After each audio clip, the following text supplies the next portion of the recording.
En parler. Honoré Naoum. Mesdames et messieurs, bonjour. Vous suivez Radio Cotonou, actuellement la 94.3. Nos succès sont incontestables dans tous les domaines, même si les efforts ne sont pas toujours immédiatement perceptibles. Depuis 2016, notre pays progresse par notre travail à nous tous. Dans le secteur productif, notre dynamisme reste soutenu et enviable. Nous restons parfois enfermés dans le déni de nos propres succès. Il y a des regards extérieurs qui nous observent, nous félicitent, nous envient et nous assurent que nous sommes sur le bon chemin. L'industrie, l'agriculture, le commerce, les services et l'artisanat progressent de manière remarquable. Les observateurs avisés affirment qu'on n'a jamais vu autant de chantiers ouverts à la fois au Bénin. S'il est vrai qu'on ne mange pas la route, il est pourtant vrai que la route fait manger. Ces propos, comme vous le savez bien, ne sont pas de moi. Ce sont des extraits du discours du président Patrice Talon sur l'état de la nation Bénin.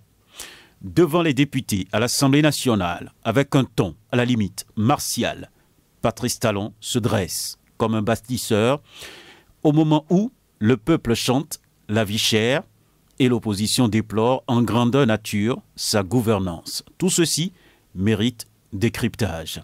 Pour la circonstance, la dominicale de vérité franc-parler de Radio Cotonou donne la parole à Madame Annick Djimadja. Elle est la directrice de communication du parti Union Progressiste Le Renouveau UPR. Bonjour Madame et merci d'avoir accepté notre invitation. Bonjour Monsieur Naoum, c'est moi qui vous remercie de nous donner l'opportunité de faire ce décryptage du message du chef de l'État. Et je voudrais remercier toute votre équipe pour le travail fondamental et remarquable que vous faites et faire un coucou à tous les auditeurs de Radio Cotonou. D'accord. Merci beaucoup à vous à la mise en onde de cette émission. Ghislain Agbangba à la prise de vue, Job Chikpe et à la présentation Benjamin Honoré Naoum. Le standard sera ouvert dans une quarantaine de minutes pour vous permettre, chers auditrices et auditeurs, de prendre la parole également et de poser vos questions au numéro 01 40 11 17 18 au 01 50 52 52 73. Vous pouvez aussi laisser vos questions via WhatsApp au numéro 50 52 52 73. À nouveau, bonjour à vous, Madame Annick Djimadja. Je le disais tantôt, vous pilotez bien entendu la communication au niveau du parti UPR, Union Progressiste, Le Renouveau. Est-ce juste une promotion politique ou bien une femme qu'il faut à la place qu'il faut? Je pense que c'est plutôt une femme qu'il faut à la place qu'il faut, même si ça. Vous n'avez pas de parrain, c'est ça? Même si ça reste une promotion. Le chef de l'État dit qu'il ne faut pas être dans le déni du succès. D'accord. Donc, je ne vais pas être dans le déni de la promotion non plus. Mais je pense que à l'UPR, nous faisons la promotion des gens qui ont le mérite, qui ont travaillé, qui donnent la preuve de ce qu'ils savent faire. Et quand c'est comme ça, la promotion est bien méritée. D'accord. Mission facile ou difficile? On va dire mission délicate, mission entreprenante, défi et challenge, mais mission passionnante. D'accord. Est-ce que les hommes vous aident ou bien on vous donne beaucoup de coups? Ne soyez pas gênés, ils ne sont pas à l'écoute actuellement.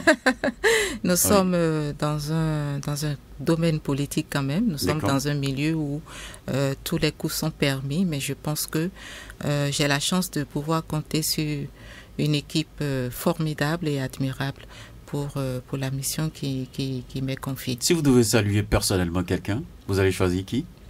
Waouh, ça c'est une question colle. Difficile. Non, je vais saluer tous les militants. D'accord. Tous les militants de notre parti qui travaillent d'arrache-pied à assurer l'ancrage du parti. Je vais saluer nos responsables. Je pense à la haute direction politique, membres de la direction exécutive nationale et à nos sympathisants également. Donc, je leur fais un coucou. Je leur dis merci d'avoir cru en l'offre politique de l'Union progressiste. D'accord. Quels sont vos rapports avec le président du parti? Alors, le président du parti, comme vous l'avez dit, c'est mon responsable hiérarchique direct. Et donc, nous avons des rapports de professionnels, des rapports de confiance et des rapports de militantisme. D'accord. Alors, on va maintenant entrer dans le vif du sujet. Donc, pour vous demander, est-ce que vous avez vraiment suivi? J'insiste sur le mot vraiment. Est-ce que vous avez vraiment et bien suivi le président Patrice Talon lorsqu'il était donc à l'Assemblée nationale pour prononcer son discours sur l'état de la nation? Alors, je vous dirais plutôt que j'ai eu du plaisir à le suivre. Plaisir. J'ai eu du plaisir à le suivre, j'ai eu de la fierté à le suivre. Et j'ai eu plus encore de la confiance en l'homme. Parce que, vous n'allez pas me dire le contraire non plus. Hein. Pourquoi? Parce que le président Patrice Talon, quand il parle, il plaît. D'accord. Parce que c'est un grand communicateur. Il a les codes de la communication. Et chaque fois que le chef de l'État prend la parole et qu'il délivre un message, on a du plaisir à l'écouter, on a du plaisir à relire, à réécouter.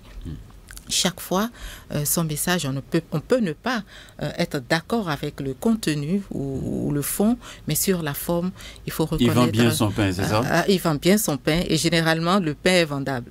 Le pain est vendable. C'est un produit qui est bancable, qui est vendable. Donc, oui, pour revenir à votre question, j'ai bien suivi le chef de l'État qui s'est conformé aux exigences de l'article 72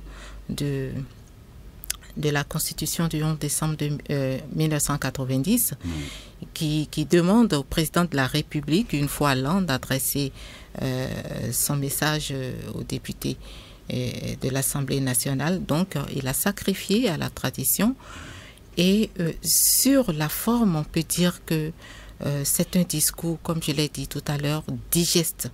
C'est un discours succinct, bien présenté, bien structuré, et qui donne envie d'écouter, de réécouter et d'aller voir. Donc, je pense que c'est une leçon qu'il donne également à la classe politique, qui est constituée des acteurs qui sont souvent appelés à délivrer des messages.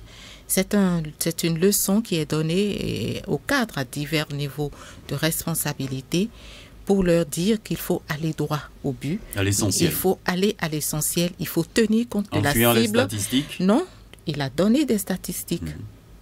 Il a donné des statistiques clés.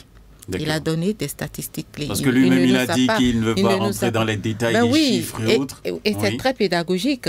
Parce que par le passé, on nous a habitués à, on va dire, à une valse de chiffres qu'on n'assume pas forcément. Mais le chef de l'État est allé... Donc c'est la peur d'assumer qui fait qu'il évite? Non, c'est pas lui. D'accord. Ceux qui nous ont habitués à cette valse de chiffres n'ont pas assumé ces chiffres-là.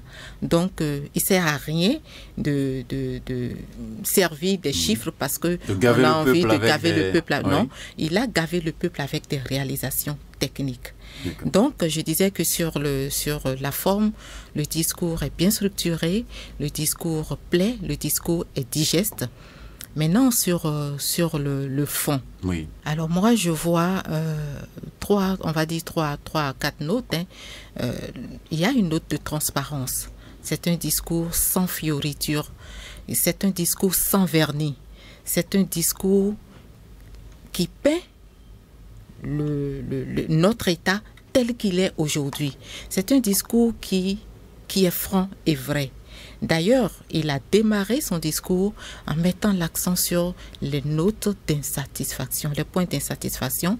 Et spécifiquement, il a parlé de la question du terrorisme, dont il n'est pas encore fier, malgré tous les efforts qui ont été faits.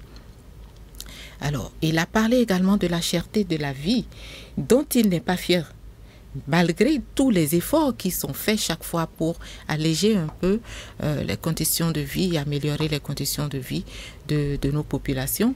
Et la cherté de la vie, c'est pas seulement au Bénin qu'on le remarque, c'est partout. C'est une situation c'est pas un argument facile, ça? Non, c'est pas un argument facile, oui. Pas du tout. C'est un fait que nous vivons tous.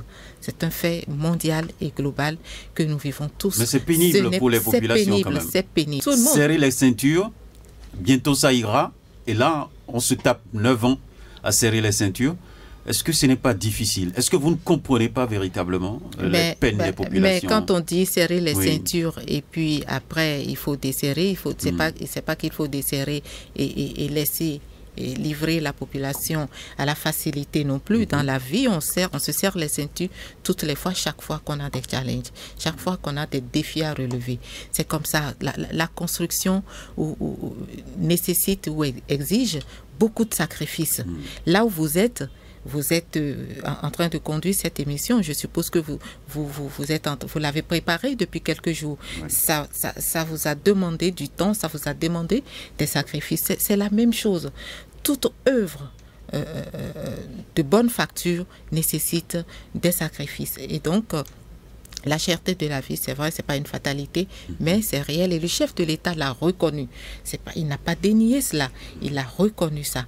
Et donc, pour moi, je disais qu'il y a 4 notes. La note de transparence où il a dressé un bilan franc, vrai et sincère, sans vernis. Et il a eu l'humilité de commencer par les notes d'insatisfaction. C'est une preuve d'humilité de reconnaître que nous avons fait beaucoup d'efforts, mais nous ne sommes pas encore entièrement satisfaits. Il y a des points d'amélioration.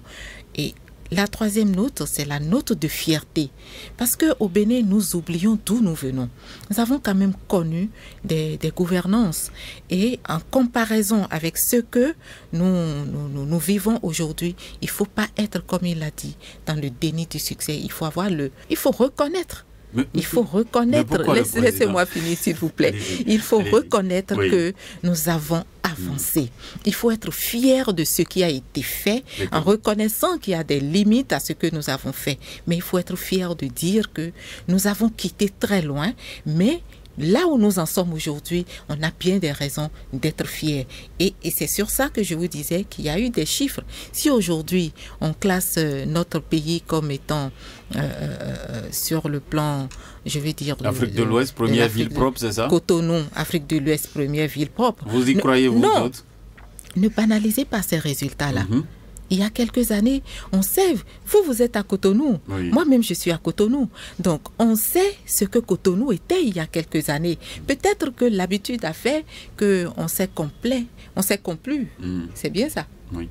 C'est bien ça. Vous parlez de la complaisance, non? Voilà. Oui. Donc, dans cet environnement qui ne nous grandit pas, qui ne nous rehausse pas, et on a pris ça comme une norme, alors que ce n'est pas le cas. Aujourd'hui, regardez, on a du plaisir à circuler dans Cotonou, et mieux, ce n'est pas nous qui le disons.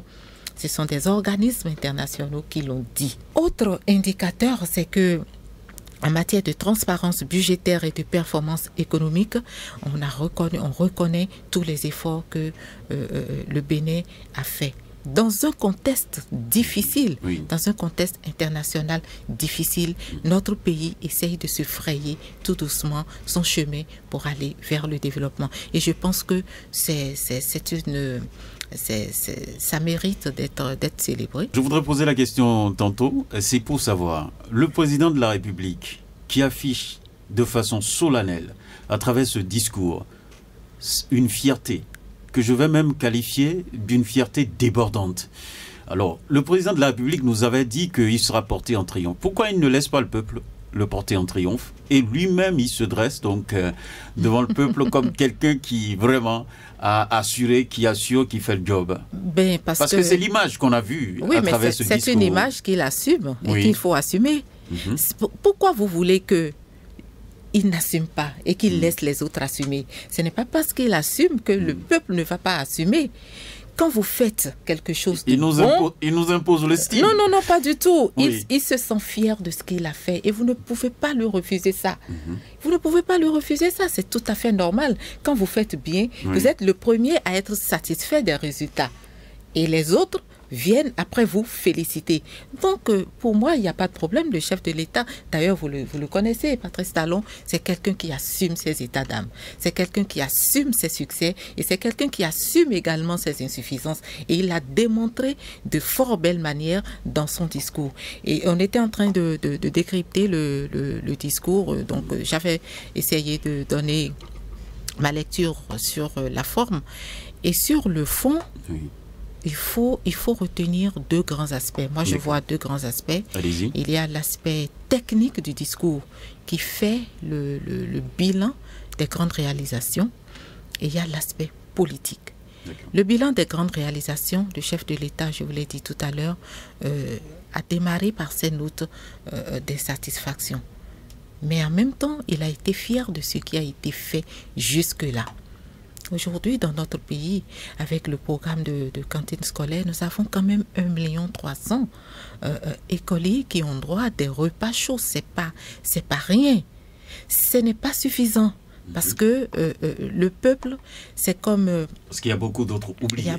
Il y a beaucoup d'autres. On ne peut pas satisfaire tout le monde. C'est comme vous êtes un chef de famille et vous faites tout pour mettre votre famille sous l'abri du besoin. Ce n'est pas parce que vous leur avez donné à manger, vous leur avez donné l'argent de la popote, que l'enfant ne va pas chaque fois se rapprocher de vous pour présenter ses besoins. C'est la même chose. Donc, le chef de l'État est dans son rôle régalien d'assurer une meilleure, on va dire, l'amélioration des conditions de vie des populations. Mais en même temps, il faut que les populations comprennent qu'on ne peut pas tout faire à la fois et en même temps. Donc je disais que quand on prend le programme de cantine scolaire, nous avons quand même 1,3 million écoliers qui ont droit à des repas chauds.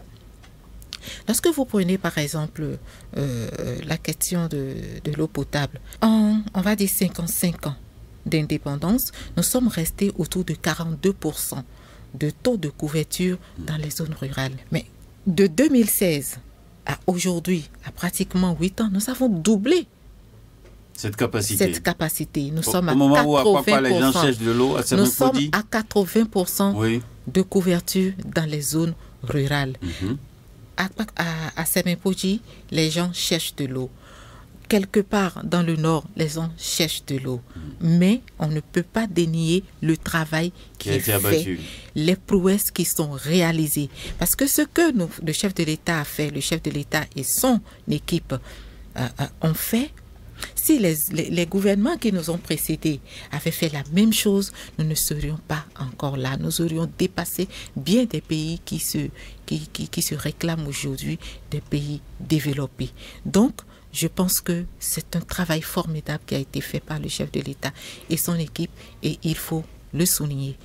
Et donc, des indicateurs, on en a pour soutenir et conforter ce que le chef de l'État a dit. Et ça, l'autre chose qu'il faut retenir, c'est qu'il y a eu des prouesses dans presque tous les domaines et à la fois, que ce soit le réseau routier, que ce soit dans le domaine de la santé, le domaine sanitaire, avec l'amélioration des plateaux techniques, avec la réfection des centres de santé publique, avec la mise en place, avec le centre chic. Et ça, ce n'est pas seulement dans les grandes villes, c'est partout. Le Bénin est en chantier et c'est partout. Et ça, c'est des efforts qui sont louables et dont il faut être vraiment fier. Je vais vous proposer un extrait du président Patrice Talon parce que ça a retenu l'attention de plus d'un. Je l'avais dit en introduction. Il a utilisé un ton à la limite martial. Vous allez l'écouter et après, on revient au studio. Je m'en voudrais de ne pas vous exprimer, honorable député, toutes tendances politiques confondues, ma conviction largement partagée par la plupart de nos concitoyens et qui se résume comme suit. Le Bénin, notre pays, a trouvé son chemin et cela est irréversible. Peu importe l'opinion et le souhait des nostalgiques en quête d'un retour à notre passé honteux. Fini l'usurpation du pouvoir politique par des vendeurs d'illusions incompétents et mal intentionnés. Aucune supplication, Aucun râlement, aucune menace ne nous fera reculer. Aucun compromis politique préjudiciable à notre développement ne sera concédé pour faire plaisir à qui que ce soit ou satisfaire un quelconque consensus politique. Le Bénin est au-dessus de tout. La démocratie et la compétition politique devront désormais être exclusivement et absolument au service du développement.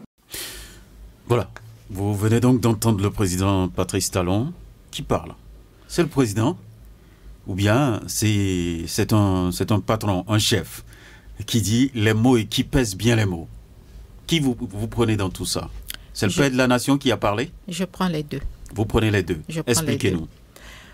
Tout à l'heure, je disais que sur le fond, oui, il y avait deux aspects. L'aspect technique et l'aspect politique. Je pense que nous rentrons de plein pied dans l'aspect politique. Tout à fait.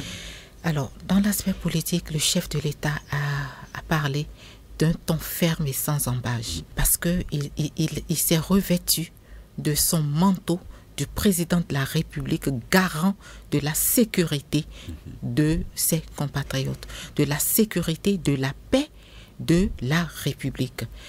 Il s'est revêtu de son manteau de patron, de chef d'État, de président de la République, du commandeur, qui a encore le bâton de commandement.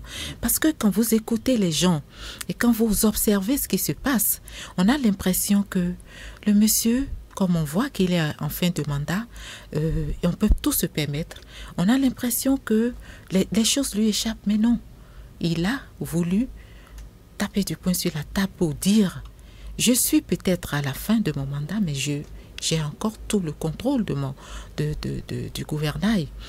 Je suis à la fin du mandat, mais je reste et je demeure jusqu'au dernier moment le chef de l'État, le président de la République. Est-ce que ce n'est pas une faiblesse? Ce n'est pas une faiblesse. De l'affirmer comme ça? Non, ce n'est pas une faiblesse. Ce n'est pas une faiblesse, je ne trouve pas. Je pense qu'il faut le rappeler. D'accord. Il faut le rappeler. Souvent, il faut le rappeler. Il s'adresse à qui, selon vous? Il s'adresse à toute personne qui pourrait penser que notre pays pourrait être géré par n'importe qui. Il met en garde contre toute personne qui pourrait décider d'usurper le pouvoir par des voies qui ne sont pas des voies constitutionnelles. Il met en garde pour dire que rien ne doit être au-dessus du Bénin. Le Bénin d'abord. Et tant qu'il reste... Dire ça, non? Tout le monde peut dire ça, mais oui, en tant que chef de l'État, il a la responsabilité de le dire. De le rappeler. De le rappeler, de le dire. Et c'est ce qu'il a fait. Et je pense que c'est un message pour moi qui rassure. Hein, parce que on a besoin de savoir que oui, nous avons un chef d'État qui est soucieux de la sécurité de ses compatriotes, qui est soucieux de la stabilité politique, qui est soucieux du développement de sa nation et qui assume entièrement ce qu'il dit. Parce que lorsque vous voyez tous les efforts qui sont faits pour inscrire le Bénin dans le rang des pays développés, et qu'un individu se lève parce qu'il a une certaine ambition qui est peut-être légitime. Vous parlez de qui là? Je ne parle de personne. Tout à l'heure, j'ai dit tout à l'heure que le chef de l'État a mis en garde toute personne qui pourrait avoir envie de remettre en cause l'ordre constitutionnel juste pour satisfaire un besoin personnel. Donc, pour moi, c'est un message qui est très fort et c'est un message qui rassure et qui doit rassurer les populations. Voilà. À ce niveau, de façon précise, il s'adresse à ses propres militants ou à ses soutiens politiques? Ou bien vous voyez plutôt l'opposition? Moi, je vois que c'est un... Et puisque je vous ai dit tout à l'heure qu'il s'est revêtu de son manteau de président de la République, il s'adresse à tout le peuple béninois. Que ce soit les acteurs politiques, que ce soit les acteurs de l'opposition. Il s'adresse à tout le peuple béninois. La mise en garde pour qui se sent mauvais se mouche et l'assurance pour le peuple. D'accord. Est-ce que le président s'est adressé à vous-même personnellement? Ben oui, je suis concernée en tant que militante. Quand vous l'avez suivi, excusez-moi, quand vous l'avez suivi finir son discours de cette manière, qu'est-ce que vous avez ressenti? De la fierté. Ah bon. Vous n'avez pas eu peur? Non. Parce que moi, bon, il y a beaucoup de Béninois qui le disent. Je ne sais pas pourquoi vous aurez peur. Je ne sais pas pourquoi vous aurez peur si vous n'êtes pas. Parce que je l'ai vu comme un combattant. Bah oui, c'est un combattant, Patrice Talon. C'est un combattant. C'est un combattant, c'est un conquérant, c'est un homme d'État. Non, pas du tout. Qui vous dit que je suis là. Je continue, même si je suis à la fin de mon mandat. Rassurez-vous, je suis là pour garantir l'ordre constitutionnel, pour garantir la sécurité de la République. Donc, il dit qu'il n'y aura pas de compromis. Ben, vous voulez qu'il y ait de compromis pour tout ce qui va remettre en cause l'instabilité? On peut s'entendre à des moments donnés. Ah non, on ne peut pas s'entendre sur l'instabilité politique. Il ne peut pas y avoir de compromis pour cette question-là, pas du tout. La question de la sécurité, elle est primordiale. La question de la stabilité politique, elle est primordiale. Donc, il n'y a pas à négocier là-dessus. Il n'y a pas de négociation. Alors voilà que les opposants sont dans les rues, sont dans les salles de conférence et autres, et qui se rassemblent et qui disent mais ça ne va pas. C'est un bilan piteux pour les politiques. Ils sont dans leur rôle. C'est un jeu de rôle pour vous. Pour nous, ils sont dans leur rôle. Ils sont dans leur rôle. Mais ce n'est pas parce qu'on est dans l'opposition qu'il faut jeter tout ce qui est fait et ne pas reconnaître les efforts qui sont faits. Ceux qui sont dans l'opposition aujourd'hui, c'est qui? On les a vus faire. On les a vus faire. Vous êtes d'accord avec moi, M. Naoum, qu'on les a vus faire? On les a vus toucher, voir la qualité du réseau routier par leur bout de doigt. Ils ont apprécié. Ils ont apprécié du bout de doigt. Maintenant, vous appréciez avec quoi? Nous apprécions avec des indicateurs. D'accord. Et c'est les organismes internationaux qui nous disent que nous sommes sur le bon chemin. Donc aujourd'hui, ceux qui se réclament de l'opposition doivent... j'ai l'impression qu'ils ont la mémoire courte. J'ai l'impression qu'ils ont oublié que par le passé, on leur a confié notre pays. Et on a vu comment ils ont géré... par la navigation à vue, on a vu que par le passé, c'est même qui critiquent l'action de Patrice Talon aujourd'hui, ce sont ceux-là même qui ont grugé le peuple. Excusez-moi, n'oubliez pas le phénomène ICC Service. Et ce sont ceux-là même qui ont, parce que ils n'ont pas l'habitude de faire des études approfondies avant de lancer les projets. Il y a beaucoup de projets qui sont lancés et qui n'ont jamais abouti. Les poses de première pierre à n'en plus finir. On a vécu tout ça. Quand on prend l'éléphant, l'ouvrage qui est aujourd'hui l'ouvrage de la honte. Je veux parler du siège de l'Assemblée nationale. Ben oui, mais ça reste dans la mémoire collective. Oui. Ce sont ceux-là aujourd'hui qui veulent nous donner des leçons de gouvernance. Vous ne les avez pas traqués? Ah bon? Oui, parce qu'on n'a pas eu de résultat. On a juste vu que la démolition. Il fallait donc amener les gens, les présenter à l'opinion publique. Pour dire, bon, voilà, l'opinion publique les connaît aussi. Voilà eux qui ont fait en sorte qu'on puisse se retrouver dans la gadoue. L'opinion publique les connaît très bien. Mais le chef de l'État s'est focalisé sur sa promesse. Construire, créer les conditions d'épanouissement de sa population. Et c'est ce qu'il est en train de faire. Les opposants disent que ça ne va pas. Est-ce que vous êtes d'accord au moins que les opposants disent ça? Je les entends dire. Et je vous ai dit tout à l'heure qu'ils sont dans leur rôle. Ils sont dans leur rôle. Et j'ai dit, ce n'est pas parce qu'on se réclame de l'opposition qu'il ne faut pas reconnaître les efforts qui sont faits, surtout lorsque l'on a été aux commandes et que l'on n'a pas été les meilleurs gouvernants. Donc c'est ça. C'est ça. Voilà. Le chef de l'État dit quelque part. Je propose aussi un extrait pour vous. Il dit très bien que pour lui, il y a bien entendu un Parlement qui lui donne les moyens et qui le contrôle. Vous pensez vraiment que... Il a dit quoi? Qui lui donne les moyens, l'Assemblée nationale. Donc tout le travail qui est fait, il y a l'appui de l'Assemblée nationale qui donne les moyens et qui contrôle. Vous pensez vraiment que le Parlement contrôle le président de la République? Alors, il ne faut pas... On a été habitué à un contrôle sous format syndicaliste, je vais dire.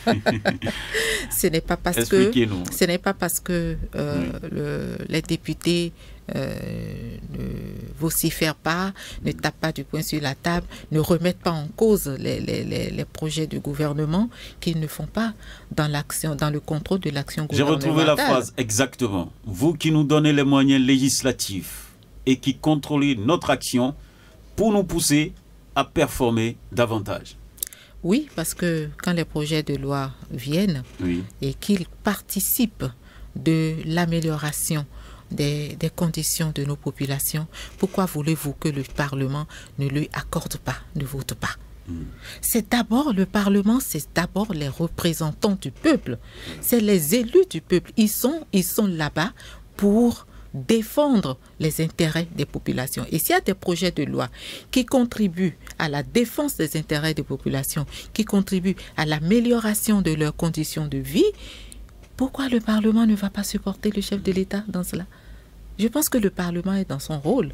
Et le Parlement est également dans son rôle de contrôle. Le Parlement attire l'attention du chef de l'État sur ce qui ne va pas. Même si ce n'est pas en tapant du poing sur la table, comme je l'ai dit tout à l'heure. Le Parlement, les députés ne sont pas des syndicalistes non plus. Contrôle de façon douce. C'est un contrôle pur et simple.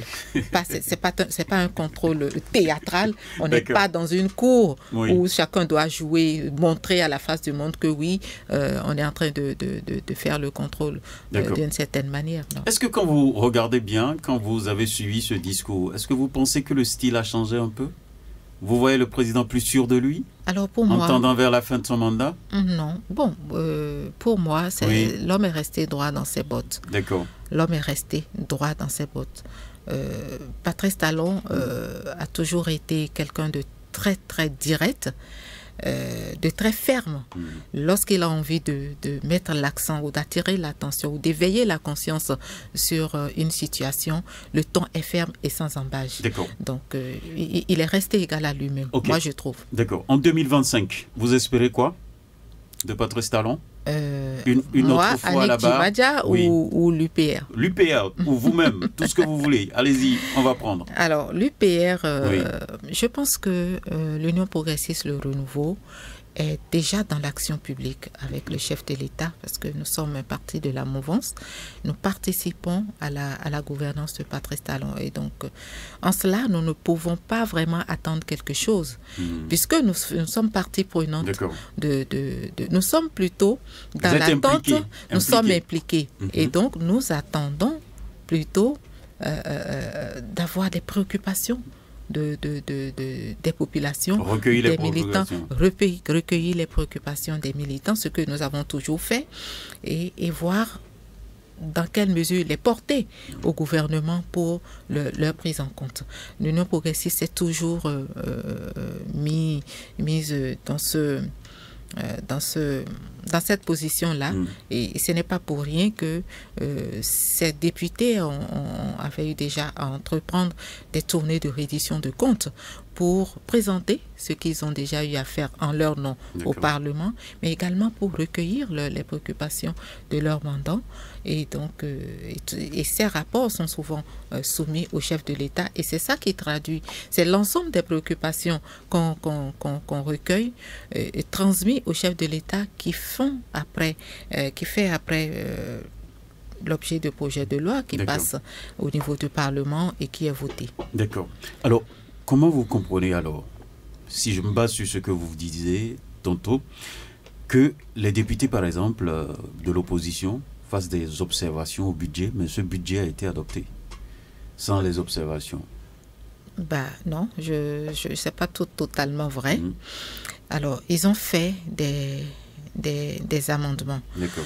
Alors, si j'ai bonne mémoire, une quarantaine d'amendements. Tout à fait. Et la plupart des amendements ont été quand même pris en compte. Étudier peut-être, regarder, mais bon, non, la plupart, poser de côté, on y va quand même, on vote. La plupart la loi de la majorité. de ces amendements, et fort heureusement qu'il y a eu ah ben oui, moi j'assume. Alors, donc, la plupart des amendements ont été quand même pris en compte, sauf ceux qui appellent encore à des... on va dire, à des dépenses. Parce que le budget de l'État est équilibré en matière de dépenses et de recettes. Et lorsque vous faites des amendements et que vous ne donnez pas des pistes sur les sources de recettes qui peuvent... Mobilisation de recettes pour couvrir vos amendements, c'est normal que ces amendements ne soient pas pris en compte. Et fort heureusement, comme je l'ai dit, le chef de l'État... Oui, voilà, peut-être sur la liste d'attente. Et heureusement que le chef de l'État a pu compter sur les 81 autres députés pour voter, pour faire voter son budget. Et ce qui fait rire, c'est qu'on vote contre le budget, mais on bénéficie de la mise en œuvre de ce budget. Alors, quand on commence par faire des réalisations, mais on vient tout fier. Aux inaugurations, aux inaugurations, pendant qu'il fallait donner le OK pour que ce budget soit voté, ils ne donnent pas le... Les opposants viennent inaugurer les choses avec vous. Ils viennent. Ils sont très contents, un but de bien habillés. Je le dis pour que le peuple écoute bien. Parce qu'ils sont d'abord là pour les besoins du peuple, pas pour leurs intérêts égoïstes et personnels. Voilà que le président de la République a parlé avec un ton martial. Ça veut dire, tout simplement, qu'il n'y aura pas relecture du code électoral demandé par les députés de l'opposition? Pourquoi vous voulez... La société civile et autres, il y a beaucoup qui appellent le président et le président fait son discours et dit, bon voilà, il n'y aura pas de compromis, il n'y aura rien. Pourquoi vous voulez qu'il y ait... Non, c'est pas moi. C'est pas moi. Je n'ai pas formulé la demande. Vous êtes le porte-parole. Oui, je porte la voix pour vous poser la question pour que vous puissiez... Vous portez la voix de l'opposition. Non, je porte leur voix sur ce plateau pour que je puisse quand même avoir la réponse de vous. Alors, moi, j'ai posé la question tout à l'heure de savoir pourquoi on devrait faire la relecture du code. Il ne faut pas oublier les conditions... Camisole de force, c'est ce qu'ils disent. Ça ne va rien donner. C'est leur propos. Ça va nous conduire dans une situation difficile. Non. Oui, c'est tout ce qui est dit et évoqué. C'est leur perception. D'accord. Et qu'il y a une perception qui n'est pas logique. Et donc vous les appelez au calme. Mais oui. Ils n'ont qu'à se calmer. Ils n'ont qu'à se calmer parce que qu'est-ce qu'ils reprochent? Prendre la pilule. Qu'est-ce qu'ils reprochent au code? Le code électoral, il faut pas l'analyser sans la réforme du système partisan. Il faut l'analyser en lien avec l'esprit de la réforme du système partisan. Et je voudrais rappeler ici que la réforme du système partisan a été portée aujourd'hui par le chef de l'État, mais il n'en est pas le précurseur. C'est une réforme qui a été voulue par l'ensemble de la classe et espérée par l'ensemble de la classe politique. La 7e législature en a fait cas. Le président Yahya Boni aussi en a fait cas. C'est le chef de l'État, Patrice Talon, qui a eu le courage de mettre en œuvre la réforme du système partisan. Pourquoi aujourd'hui on veut s'écarter de l'esprit de la réforme du système partisan? N'oublions pas d'où nous sommes venus. C'est un djangon, c'est ce qu'ils disent. Le djangon, c'est un costume qui colle bien à la peau. Ça peut étouffer les gens. Non, ça ne va pas étouffer. Non, donc, et fondamentalement, c'est deux articles qu'ils remettent en cause. Il y a l'article 132 qui est relatif à la question du parrainage. Et après les 20%. Dans chaque circonscription électorale. L'article 146. Vous réclamez être un parti national.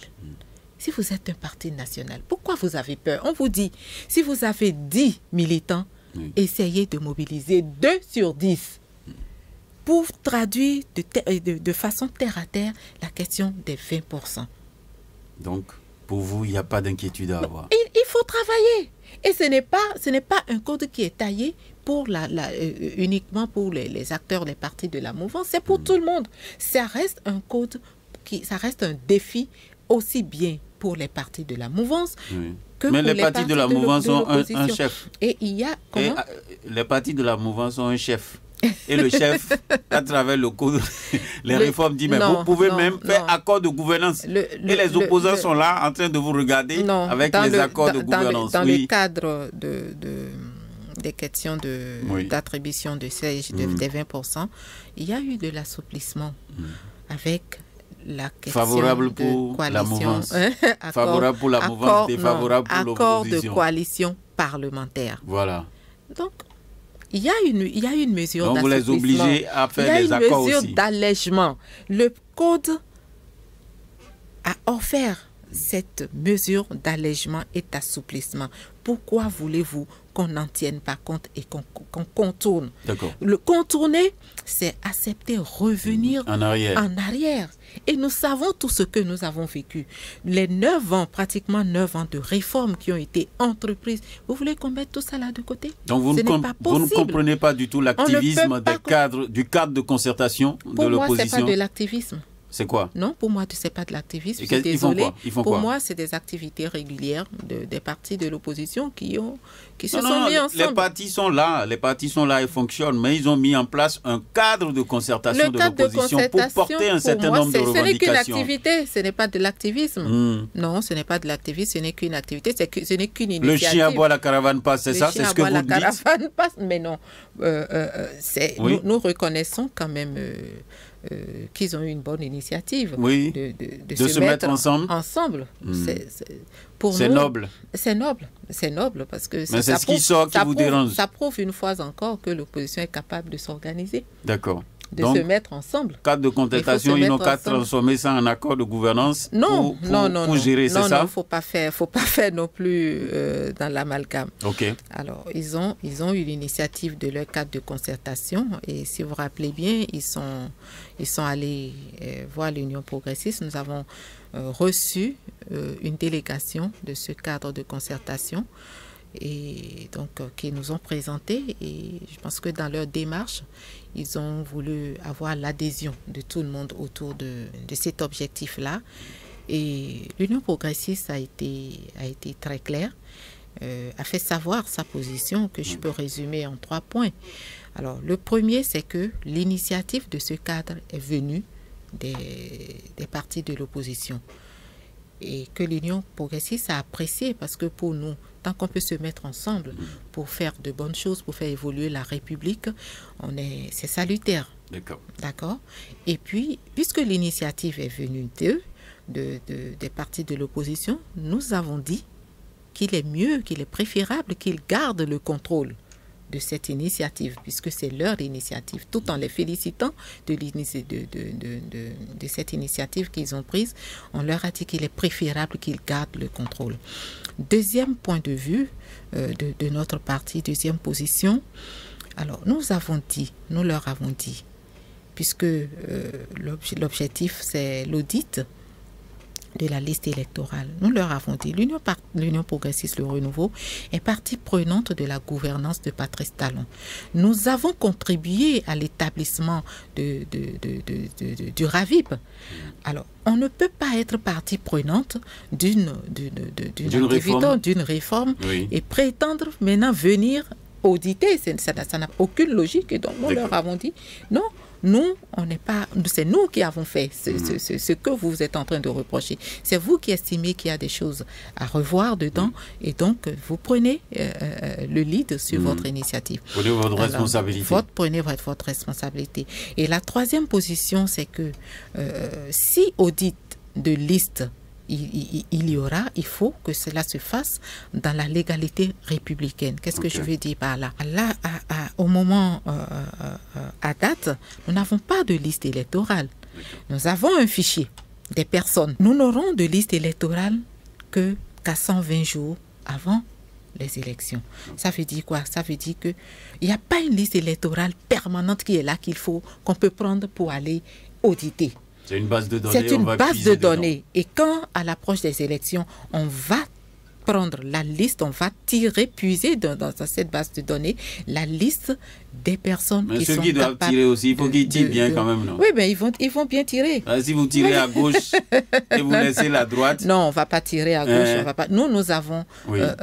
On ne remet pas en cause la qualité et la crédibilité de nos institutions. Nous estimons que nous avons des institutions assez qualifiées, assez crédibles pour conduire le processus électoral. Avant de donner la parole aux auditeurs, je voudrais donc vous poser une question très très rapidement. Les élections générales de 2026, est-ce que vous avez déjà fait à l'interne, au niveau de l'UPR, vous avez cherché à savoir? Non, pas un casting. D'abord, casting, bon, ça on sait que le président a dit que c'est à 6 mois qu'on aura le nom du candidat. Alors que d'habitude, à ce moment précis, on a déjà les indicateurs. Vous avez des indicateurs du côté de l'opposition? Non, moi je ne parle pas d'opposition. Je vous ai reçu pose la ici question. que... Vous dites que d'habitude ou normalement on devrait avoir des indicateurs. C'est ça. Moi je veux bien savoir si vous avez des indicateurs. Donc vous les attendez avant de sortir votre joker, c'est ça? Possible. D'accord. Donc on attend. Sur cette question, on attend. Mais vos forces et faiblesses pour aller aux élections générales de 2026, très rapidement avant de recevoir les auditeurs. Monsieur Naoum, je crains de vous décevoir sur cette question parce que ne me demandez pas de venir étaler. Vos faiblesses ou bien ici, quoi, vos forces? Oui, parce que pour moi, c'est une question de stratégie. D'accord. Bien entendu, nous sommes conscients que nous avons des faiblesses et nous sommes fiers également de dire que nous avons beaucoup de force. Et donc pour nous, c'est l'essentiel et nous travaillons à améliorer nos faiblesses et à les transformer en force. Et nous travaillons davantage à consolider nos atouts et nos forces. Est-ce que je peux vous dire? Est-ce que vous pouvez me souffler au moins quelque chose? Permettez-moi de ne pas trop m'étendre sur la question parce que c'est une question de stratégie. J'ai bien envie d'entendre quelque chose directement dans mes oreilles. L'UP, le renouveau, aura son équipe, son duo, ou bien c'est duo des deux groupes? Bloc UP, BR et tout ça, ou bien comment vous faites? En son temps, vous le saurez. Vous allez mettre les forces ensemble en ou bien vous le saurez. En son temps, vous avez refusé de répondre à ma question et les auditeurs ont entendu. Voilà, on va les prendre à présent pour poursuivre. Bonjour, premier intervenant en ligne. Allô, bonjour. Bonjour, votre nom? Sébastien, je m'appelle. Nous vous écoutons. Votre radio est allumée, je vous prie de l'éteindre. Ok, c'est bon. Oui, nous vous écoutons. Merci beaucoup. Je salue la charmante dame qui est dans le studio avec vous. Madame, bonjour. Bonjour, Monsieur Nyorossou. Plaisir de vous écouter. Voilà. Je vous appelle ce matin de la commune d'Aprom, plus précisément dans le quartier Bléwan. Et ma première préoccupation pour vous, et le chef de l'État fait beaucoup. Et je n'oublie pas de dire que le journaliste est en train de faire un match amical avec vous, parce qu'à inviter un mouvementier pour venir apprécier le discours du chef de l'État, c'est la même chose. Bon, elle est déjà mouvancier, elle ne peut que apprécier et ça de bon. Non, elle ne peut pas décrypter avec moi. C'est le décryptage. C'est le décryptage, c'est qui dit le chef de l'État. Oui, c'est ça. Et ma première question à la dame, parce qu'elle est une dame, comment comprenez-vous que chaque fois qu'il y a un président au pouvoir, tous ceux qui sont mouvanciers, quel qu'en soit ce qu'il fait, il est bon, il est Dieu. On l'avait dit avec l'ancien président Thomas Boniyaï. Il y avait les députés qui dit qu'il a dit puisque Dieu, il est ça. Si on fait si bon, ils sont bons. Vous le comprenez. Oui. Pourquoi c'est comme ça? Est-ce que comme ça, le peuple peut être satisfait si vous ne mettez pas la main là où ça fait mal ou là où ça ne va pas? D'accord. Ce qui est bien, tout le monde voit, le plus beau carrefour de Cotonou aujourd'hui, c'est le carrefour abattoir. Si moi j'arrive là, je suis très très content. Mais les pistes cyclables de la route Cotonou-Porto-Novo sont dans un état de dégradation depuis 3 ans. Et nous crions, les gens tombent dedans. Pourquoi le gouvernement fait la sourde oreille à ça? Il veut combien de nombres d'accidents si cette piste cyclable avant de les repasser? Parce que nous voyons des jolies routes, mais ici ça fait mal. Ma dernière préoccupation, pour vous laisser la ligne, c'est cette affaire des dialysés qui me tient à cœur. Puisque c'était parti à l'Assemblée. Et les députés, toutes tendances confondues, l'ont applaudi que nous demandons au gouvernement de faire ça. Si les gouvernements passés l'ont toujours pris en charge les dialysés, Ça veut dire qu'eux, là, ils sont plus sentimentalistes, plus que le gouvernement de la rupture. Ils sont plus sensibles au capital humain, plus que le gouvernement de la rupture. Merci. Cette question, c'est ce que vous me répondez sincèrement en tant que mère, maman, femme. D'accord. Merci beaucoup à vous. Merci Sébastien Yonkosu. On va poursuivre avec un autre bonjour. Oui, monsieur Naoum, bonjour. Bonjour, votre nom? Merci Lioba. D'accord, nous vous écoutons. Je salue votre invité. Oui. La bouche qui ne parle pas du temps, monsieur le journaliste. Mais aujourd'hui, le peuple béninois est en train de souffrir. Même si le chef de l'État, le président Talon, il a fait beaucoup d'espoir. On l'encourage dans son exercice du pouvoir. Mais le Béninois lambda est en train de souffrir.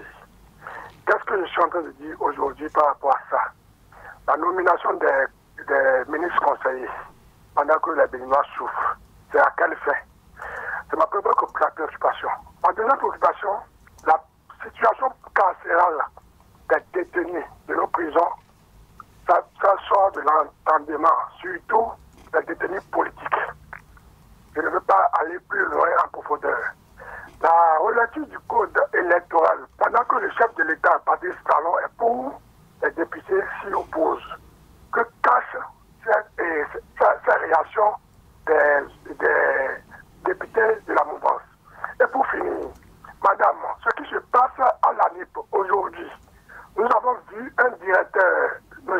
Cyril Koubedi, à l'avènement de l'ANIP. Un nouveau qui est un expatrié, mais aujourd'hui un Béninois est là. Faites un tour dans les arrondissements, dans les mairies, pour voir ce que vivent les populations avant d'obtenir les pièces d'état civil. D'accord. Je vous remercie. Merci à vous. On va prendre un autre pour poursuivre. On continue de recueillir les réactions des auditeurs qui nous ont suivis ce matin. Bonjour. Bonjour. Bonjour, monsieur Naoum. Oui, votre nom? C'est monsieur Adjaki Djebazé. Je vous appelle depuis l'arrondissement de Tambo-Tessier. D'accord, nous vous écoutons. Bonjour, madame. Bonjour, monsieur Adjaki Dje. Je vous remercie beaucoup de venir au plateau aujourd'hui. Merci beaucoup. Moi-même, je fais partie Le Renouveau. Le Renouveau, c'est-à-dire Union Progressive. Oui. Bonjour, camarade. Parce que quand vous êtes en train d'écouter le Patrice Talon, moi-même, je vais vous écouter aussi. C'est un bon président. De 1960 jusqu'à ce jour, je peux expliquer beaucoup de choses. Donc, il suit les choses de bout en bout. C'est très bon. Il fait du bien. Celui qui dit qu'il ne pas faire du bien, ça c'est son affaire. Parce que tous les présidents de 1960 jusqu'à celui, tout est passé devant moi. Je connais chaque président, la valeur de chaque président. Alors, et tout n'est pas tel le temps. Oui. Le mois de mai 2016, 3 mai 2016, j'ai fait l'accident. Et on m'a référé à la CNHU. Et c'est les bandits qui travaillent à la CNHU, le major qui va détruire ta famille. Attendez. Monsieur Adjaki Dje. Monsieur Adjaki Dje, je vous arrête. Vous ne pouvez pas utiliser une telle expression à l'antenne, c'est pas bien. Je vous prie de le retirer. Je suis d'accord avec vous. D'accord. Donc, le président Talon m'a fait du bien. Moi, personnellement, m'a fait du bien. Il a fait son ministre de la Santé. Donc, je suis prêt, je suis derrière lui et je fais partie le parti Le Renouveau. J'attends le 26 et on va centrer le bol. On va voir. D'accord. On a compris. Merci, bonne journée à vous. Oui, vous parlez bien entendu des réformes dans le domaine sanitaire. Bonjour. Bonjour, monsieur Honoré Naoum. Oui, votre nom? Idrissou Liamidi Kouvaillon. Nous vous écoutons. Votre radio est allumé, je vous prie de l'éteindre. Oui. Bonjour, monsieur, et bonjour, madame l'invitée. Bonjour, monsieur. Moi, je voudrais vous poser quelques questions. Allez-y rapidement, s'il vous plaît. La première, je voudrais vous demander, est-ce que le discours du président de la République est codé ou bien voilé? 1. 2. Aujourd'hui, nous voyons que l'agriculture n'est pas développée au Bénin. Pourquoi le président ne peut pas acheter des tracteurs et mettre ça à la disposition des producteurs pour pouvoir développer l'agriculture? Secondo, et troisièmement du moins, et nous avons constaté que le président est en train de parler des lycées à construire. L'année passée, il avait parlé de ça. Cette année, il revient encore sur les mêmes paroles. Alors qu'on ne voit pas encore des briques posées pour pouvoir construire ces lycées-là. Qu'en dites-vous, madame? J'en ai fini. À bientôt. Merci. On poursuit. Un autre bonjour. Bonjour, monsieur. Vous avez votre radio à côté, je vous prie de l'éteindre. Qu'est-ce que c'est? D'accord. Votre nom? Benoît Farongo, je m'appelle. D'accord, nous vous écoutons. Monsieur Naum, bonjour. Bonjour. Je salue votre invité. D'accord. Je suis un peu confus là. Je ne sais pas si votre invité peut m'aider. Et qu'elle me dise à quel parti appartient notre président. Je voudrais connaître son parti. Entre le DR et le Renouveau et le bloc républicain. Secondo, je ne sais quand ils vont commencer par corriger et quel effort ils peuvent mener pour que la liste électorale. Parce que moi j'ai un parent qui a pu voter depuis la nuit des temps dans une école de base des paix. Mais les élections passées, bizarrement, son nom s'est retrouvé dans un village de Pomacé. Je ne sais pas, son prénom c'est Eric, il s'appelle. Je ne sais pas si les gens l'ont confondu à mettre Eric. Et des paix de la commune de Semenponi s'est retrouvé dans Pomacé. Qu'est-ce qu'ils font pour que ces états de choses puissent être corrigés avant les élections? D'accord. Je vous remercie. Merci beaucoup à vous. On va encore prendre un autre intervenant. Si quelqu'un se pointe, on va le prendre. Bonjour. Oui, bonjour. Merci d'arrêter votre pause récepteur, s'il vous plaît. Merci. Votre nom? Je m'appelle Simon d'Artiste Colonel. Nous vous écoutons.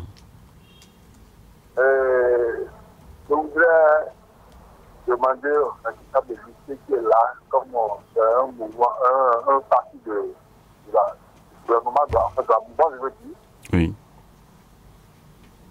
Dans quel qu'on vit, le mouvement, il est du PR, il a fait des propositions à notre État pour développer l'agriculture, pour développer beaucoup de choses dans le pays, surtout au moins des choses essentielles. Il dit que le financement était prêt. Pourquoi est-ce que ça n'a pas pris dans notre pays? Pourquoi le gouvernement a zappé ça? Il a dit qu'il ne veut pas du tout de commission, etc. Il a dit plein de choses sur sa vidéo. Je vous en prie.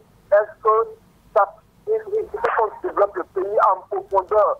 Le gouvernement a fait beaucoup de choses, d'accord, mais ce n'est pas encore suffisant pour que vraiment son passage soit le passage du gouvernement, du chef de l'État, laisse de l'huile qui va rester, qui va se répandre sur tout le Bénin et la jeunesse surtout. D'accord. Voilà, c'est comme Merci. Merci. On va revenir au plateau pour commencer à répondre aux questions des gens. Madame Annick Dimandja, on va commencer bien entendu par Sébastien Yorosso. Vous avez noté les questions, je vous laisse la main. Dans la mesure du possible, je vous accompagne là-dessus. Merci, Monsieur Naoum. Je voudrais remercier les auditeurs qui nous ont suivis et qui ont posé leurs préoccupations. Alors, je vais commencer par répondre à Monsieur Nyorosso, oui, qui estime que, en tant que membre de la mouvance, il ne fallait pas attendre grand-chose de mon décryptage.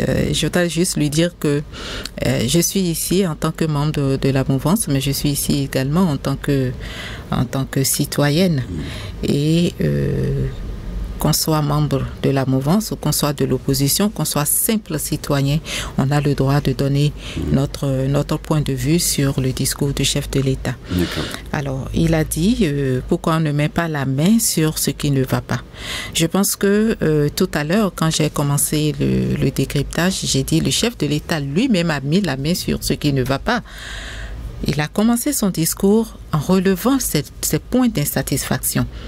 Donc, ce n'est pas un discours où on a dit que tout est bon et qu'il n'y a plus rien d'autre à faire, c'est parfait. Non, lui-même il a dit, il reste des défis à relever. C'est vrai, nous avons fait beaucoup de choses, mais il reste des défis à relever, il l'a dit. Et il faut le prendre comme tel. Il y a des choses qui sont faites, il y a des choses qui restent à faire et c'est tout est question de planification. Le chef de l'État, il ne peut pas tout faire à la fois. S'il n'arrive pas à tout faire, son successeur va le faire. Nous sommes dans un État comme Madame Dimanja par exemple. Ben, merci pour la prière. Alors donc oui. Nous sommes dans un pays l'État a une continuité. Nous sommes dans une dynamique de continuité. Si le chef de l'État n'arrive pas à relever tous les défis, son successeur va le faire et ainsi de suite. Alors, les pistes cyclables qu'il y a à Porto-Novo, mais je voudrais bien lui dire, pendant des années, on a vu Porto-Novo quand même, hein? On a vu Porto-Novo depuis 1960 jusqu'à 2015. On a vu Porto-Novo. Aujourd'hui, on voit Porto-Novo. Je voudrais quand même que M. Nyorosso reconnaisse que il y a Porto-Novo dans Porto-Novo. Et c'est pas le Porto-Novo que nous avons aujourd'hui qu'on a eu par le passé. Là, on peut oublier, alors non, on peut pas oublier. Ah oui, mais il faut reconnaître. Non, mais il faut reconnaître ce qui est fait. Ce n'est pas parce que on a des préoccupations qu'il ne faut pas reconnaître que des efforts sont faits. Je voudrais qu'ils reconnaissent déjà, parce qu'on passe par Porto-Novo pour aller à Pro-Misrité. À Pro-Misrité, c'est le village de ma belle famille. Donc, je connais très bien à Pro-Misrité. Donc, il faut qu'ils reconnaissent qu'aujourd'hui, ils passent quand même par une voie assez confortable pour aller là-bas. Donc, tout ne peut pas être fait au même moment et en même temps. C'est progressivement le chef de l'État, je pense ça pour une doléance. Vous pouvez porter la préoccupation, non? Nous allons porter la préoccupation au sein de l'UP. Il faut régler le problème des pistes cyclables parce que les motocyclistes sont obligés d'aller là-bas. Pas spécifiquement, mais nous allons prendre en compte les préoccupations que nous allons soumettre. Ok. Dialysés. Alors, la question des dialysés, c'est une question de... C'est une question très sensible. Et qui mérite effectivement qu'on puisse y réfléchir, qu'on puisse s'y attarder. Par le passé, effectivement, il y a eu des... C'était la gratuité. C'était la gratuité, mais on sait comment ça a fini. Parce qu'on a laissé d'énormes dettes. Mais si les bons gestionnaires sont là maintenant, vous décrétez encore la gratuité, vous direz bon... d'énormes dettes que l'État a été obligé d'éponger et continue d'éponger. Donc, il faut laisser le temps au gouvernement de réorganiser ce secteur. Donc, la gratuité, ça va venir? Non, je ne peux pas vous dire si ça va venir ou pas. Je ne peux pas vous dire si ça sera gratuit ou pas. Dans tous les cas, il revient au ministère sectoriel avec l'appui du gouvernement. Et je suis certaine qu'ils sont en train de réfléchir à une meilleure organisation de ce problème. On va y aller vite. Rachid Dioba, souffrance du peuple, nomination de ministre conseiller. Souffrance du peuple. Au lieu de prendre cet argent à donner au ministre conseiller pour quand même donner quelques jetons. Alors, il aurait voulu être nommé à la place des ministres conseillers. Pourquoi pas? Oui, le peuple souffre. Nous avons l'habitude de chanter ça, c'est vrai. Le chef de l'État l'a dit. C'est vrai, hein? Ah oui, donc vous souffrez aussi. Moi, je souffre, je transpire même. Nous tous, nous transpirons. Ah bon? Nous tous, nous transpirons. On verra bien. Le chef de l'État l'a dit. C'est la question de la cherté de la vie. Je pense que c'est ça qu'il a évoqué. Et le chef de l'État l'a dit, il l'a reconnu. Il a dit, malgré tous les efforts qui sont faits, la question de la cherté de la vie est toujours là palpable. Et ce n'est pas je l'ai dit tout à l'heure, ce n'est pas spécifique au Bénin, c'est une question conjoncturelle. Mais le gouvernement fait de son mieux pour soulager les populations. Situation carcérale, surtout pour les détenus politiques. Alors, situation carcérale, difficile. Qu'est-ce que vous voulez que je dise? Vous ne faites pas un tour là-bas? Non, je ne fais pas un tour là-bas. Il faut aller là-bas pour voir. Je vais faire un tour là-bas. Monsieur Massim, lui, ne s'est pas retrouvé dans cette situation, par exemple. Vous et moi, nous ne sommes pas retrouvés dans cette situation. Donc, si ce n'est pas parce que nous sommes... il faut qu'on évite de se revêtir parfois des sensibilités et pour vouloir se soustraire à la sanction. Lorsque vous posez des actes qui méritent des sanctions et que vous envoient dans ces même si vous conditions carcérales, il faut quand même avoir de bonnes conditions de vie. Bon, moi je ne sais pas s'ils n'ont pas de bonnes conditions de vie, mais moi je sais que je ne sais pas. Parce que je n'ai pas la preuve, c'est lui qui l'a dit, mais nous n'avons pas la preuve. Je sais que beaucoup de choses, il y a beaucoup de réformes sur le plan pénitentiaire qui ont été entreprises pour améliorer tant soit peu les conditions de vie des personnes incarcérées. Il a parlé de relecture du code, je crois que vous avez déjà statué là-dessus. J'ai déjà statué dessus. Il a parlé de l'ANIP. De l'ANIP. Pour avoir les pièces, c'est un peu plus difficile maintenant. Mais aujourd'hui, il y a eu quand même un effort parce qu'au départ, c'est au niveau de la direction à Kadjeou. Mais il y a eu un effort de décentralisation aujourd'hui. Et c'est au niveau des arrondissements que la délivrance de ces pièces se fait. Peut-être que il faut l'améliorer. Je pense que nous allons porter. On va poursuivre. Vous avez eu du soutien de Basile Adjakidje, qui est membre de l'UPR également. Donc, je pense que c'est juste un soutien. Oui, effectivement. On continue avec Liamedi Koumagnon. Est-ce que le discours du chef de l'État est codé ou voilé? Je ne sais pas ce qu'il met dans codé ou voilé. Pour moi, le discours, il est très clair. Il est sans embâche. C'est un discours structuré, je l'ai dit tout à l'heure. C'est un discours qui a fait le bilan de la nation en mettant un point d'honneur sur les notes de satisfaction et en reconnaissant les points à améliorer parce que le chef de l'État s'inscrit toujours dans la dynamique de l'amélioration continue. Pourquoi vous n'achetez pas des tracteurs pour développer, bien entendu? C'est une proposition, on verra bien. Ce qui est sûr, pour développer l'agriculture, il y a eu beaucoup de réformes. Même l'UP, le renouveau, a beaucoup d'argent. Vous recevez beaucoup d'argent, vous pouvez acheter un peu de tracteurs pour aller soutenir les agriculteurs. Je vais transmettre votre message fidèlement. Ok, merci, c'est déjà gentil. Construction de lycée, ça dure, ça tarde. Construction de lycée, mais je pense que Patrice Talon a quand même donné la preuve de ce que quand il promet, il le fait. Il l'a rappelé dans son discours. Il y a 2 lycées scientifiques qui seront construits pour 2025. Oui, parce que il prend du temps pour la mobilisation des ressources, également pour les études de faisabilité. Et c'est ce que les anciens gouvernements ne faisaient pas. Parce qu'il ne sert à rien d'entamer une œuvre et ne pas pouvoir la poursuivre et la finaliser. Une fois que les ressources sont mobilisées, ces chantiers seront lancés et en 2025, d'ici quelques mois, nous aurons les 6 lycées scientifiques et les 2 écoles normales supérieures. On va y aller sur Benoît Farongbo qui dit, lui, il cherche à connaître le parti du président de la République. Il est plus chez vous que de l'autre côté? Le chef de l'État appartient au parti du peuple. Au parti du peuple. Il n'a pas de parti politique? Il n'a pas de parti politique.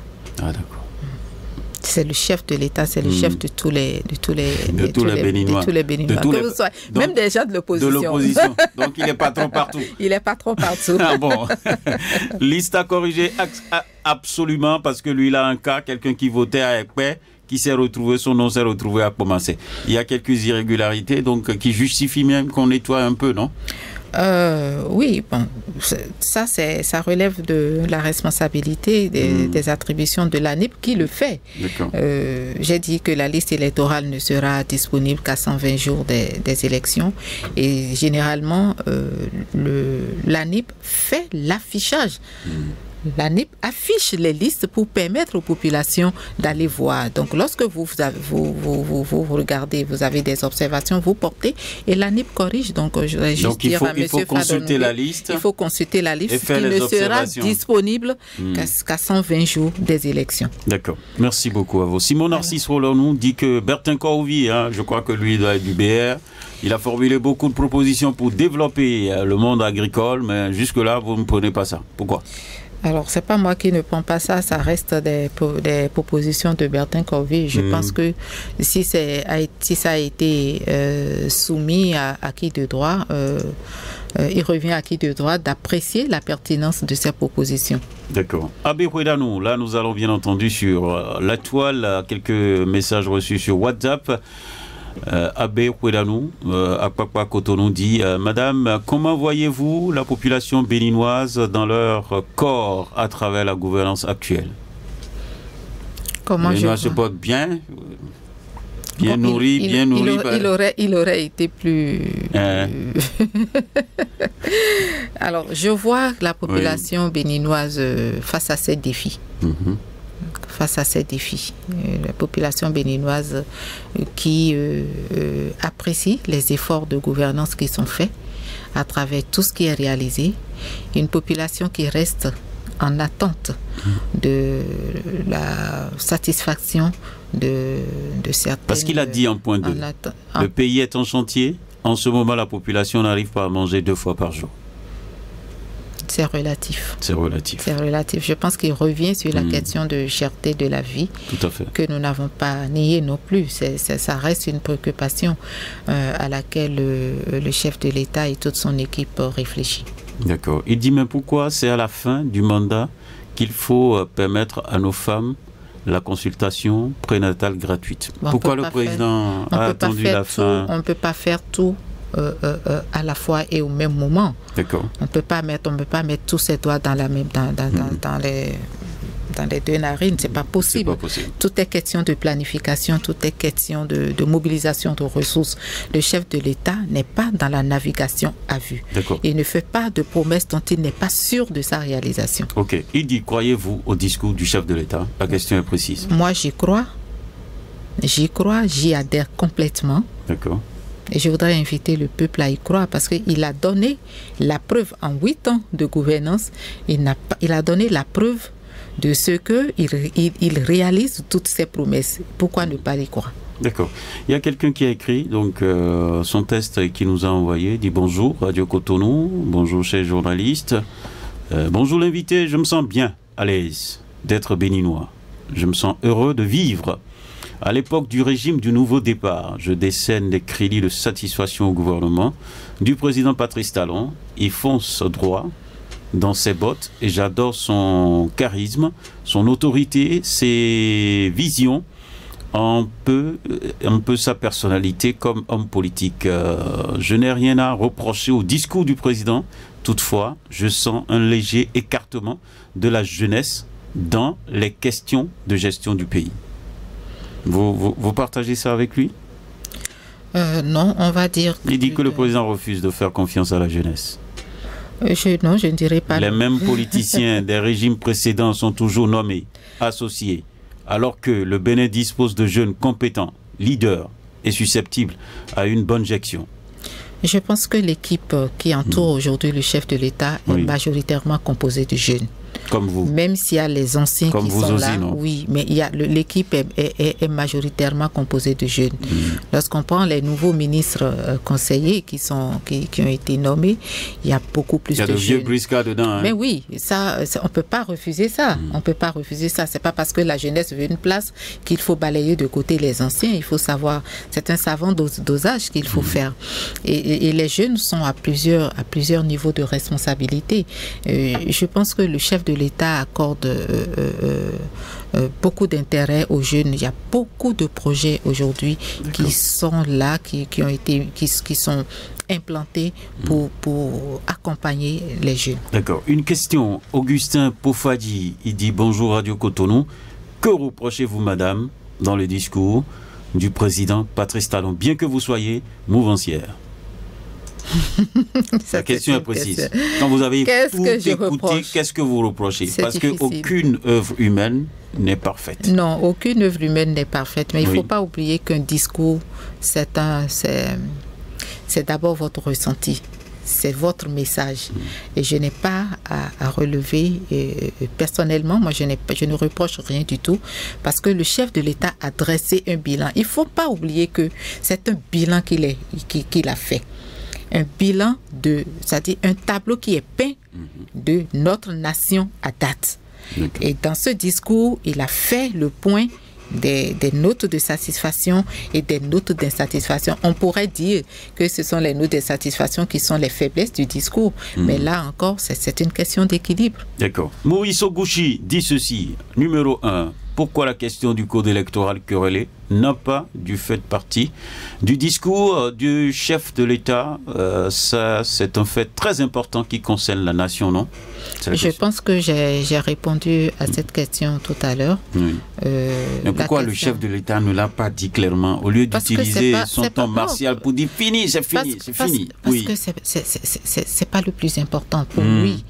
C'est pas le plus important. Il a répondu globalement. Il a répondu. D'accord. Comment expliquez-vous que le président de la République ait accepté l'audit de la liste électorale, même expression que vous fustigez pour ne pas être d'accord, de vous associer à ceux qui les avaient proposés? C'est la question.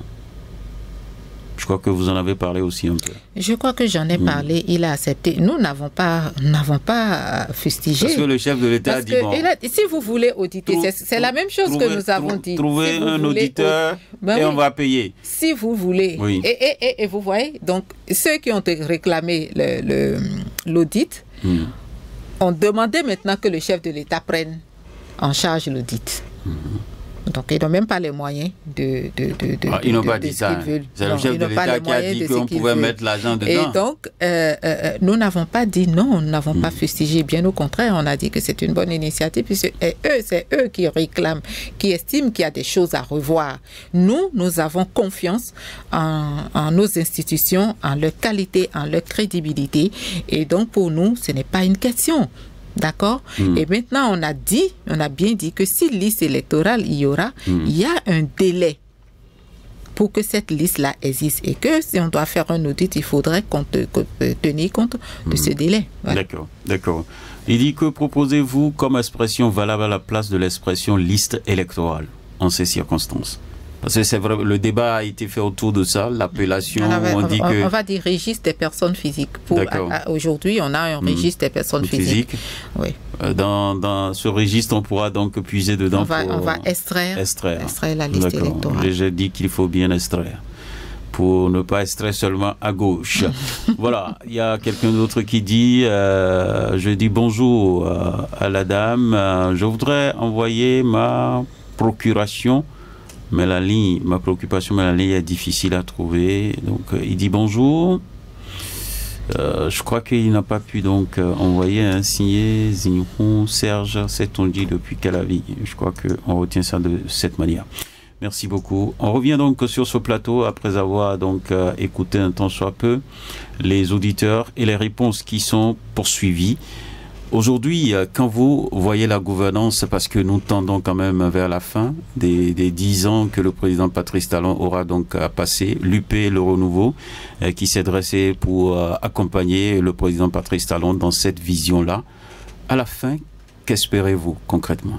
À la fin, d'abord, il faut se féliciter de tout le chemin parcouru, parce que ce n'était pas évident du tout. Je pense que la gouvernance Talon a été une gouvernance de défi. Le pays était dans un tel état qu'il fallait, comme il l'a dit, se serrer la ceinture. Il fallait faire d'énormes sacrifices et pour en arriver là où nous en sommes aujourd'hui. Donc, il faut se féliciter du chemin parcouru dans un contexte très difficile, international très difficile. Ce n'est pas évident. Ce n'est pas évident et il faut le reconnaître. Et je voudrais franchement tirer un satisfait au chef de l'État et à son équipe et à tous les acteurs de la mouvance qui soutiennent notamment l'Union progressiste Le Renouveau, qui n'a ménagé aucun effort dans cette dans cette trajectoire, qui a soutenu le chef de l'État et qui continue de le soutenir.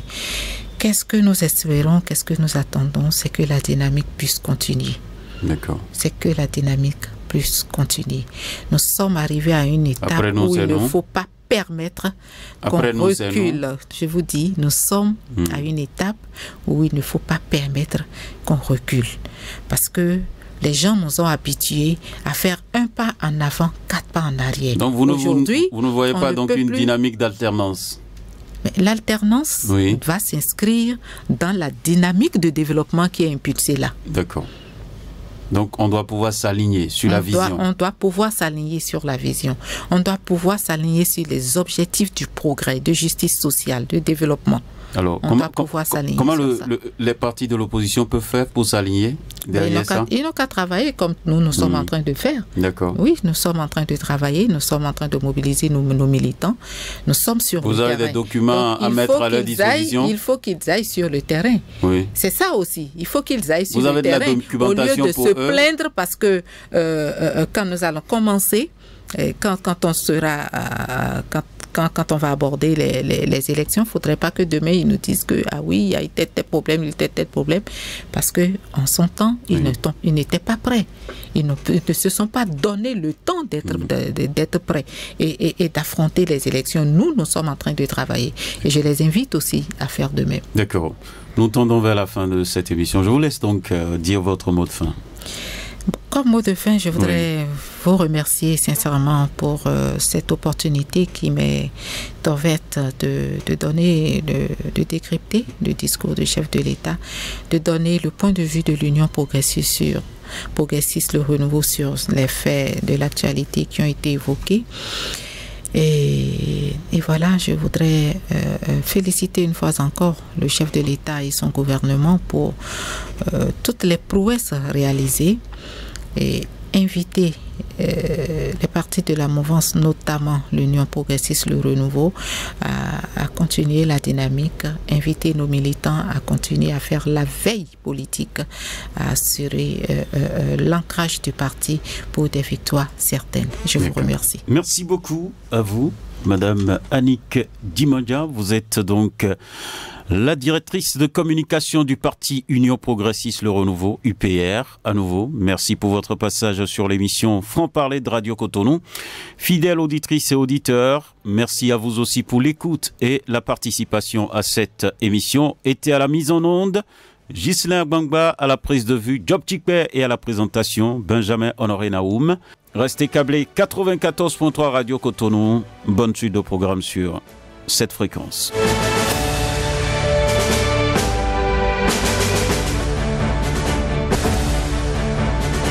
Franc-Parler